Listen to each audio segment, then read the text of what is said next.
Reconstruction is really, which is we usually say is the period right after the Civil War, really has to be understood as the effort of the nation to come to terms with the titanic changes that took place in American life as a result of the Civil War. And the two most important, as you know, were the preservation of the American Union and the destruction of slavery. And the destruction of slavery, of course, put onto the national agenda the critical question of this whole era, which is what was going to be the status of the 4 million emancipated slaves, the 4 million men, women, and children who had gained their freedom as a result of the Civil War and emancipation.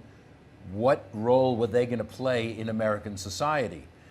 The Civil War answered the question of the future of slavery in American life. It answered the question of whether the United States would continue to be a house divided between freedom and slavery, as Abraham Lincoln, in the phrase of Abraham Lincoln in his great speech of 1858. But that did not, but that then threw onto the agenda these other questions. What was going to be the status of these former slaves? Were they going to enjoy the same rights as white Americans? And indeed, what were the rights that American citizens were supposed to enjoy? Those questions were relevant not only to the 4 million former slaves, but to everybody in the society, and they continue to be extremely relevant today. I mean, one of the things that has always struck me, and I'm sure you understand this also, is that that period of Reconstruction is probably the least well-known and least well-understood era of American history. Everybody knows the Civil War took place. They may not know that much about it, but they've heard of the Civil War. Most people know nothing about Reconstruction. Or if they do think they know something, it's generally misguided or misconception or very, very out-of-date historical interpretation. But nonetheless, as I say, we are still living today with the legacy and the consequences of the changes that took place in American society in that era. Just to give you one example, and then I'm going to go back in the history, since this is on the front pages right now every day, is the immigration question.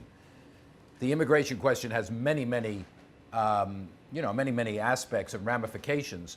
But one aspect of it, which alarms or annoys a lot of people, is that there are supposed to be 12 million, I don't know how they count this, but 12 million undocumented immigrants in the United States, sometimes called illegal aliens, people who have entered the United States without going through the legal process. They are not citizens. They do not have the rights of citizens. But if a woman comes from Mexico or somewhere else illegally and then has a child in the United States, that child is a citizen of the United States, equal before the law to every other citizen of the United States. Why is that? Why is the child of an illegal immigrant a citizen of the United States? That's not true, by the way, in many other countries. You can be born in Germany and not be a German citizen if your parents are Turkish guest workers. You can be born in many countries and not be a citizen, but we have this concept, birthright citizenship. That is an outgrowth of the Civil War. That did not exist before the Civil War, that concept. You could be born in the United States and not be a citizen. After all, there were all those slaves and free Negroes who were not deemed to be citizens. They were born here, their ancestors were here, they were not citizens. The struggle to abolish slavery and the debate over what was going to be the status of these people eventually led to the incorporation in the laws and the Constitution, in the 14th Amendment, of this principle of birthright citizenship.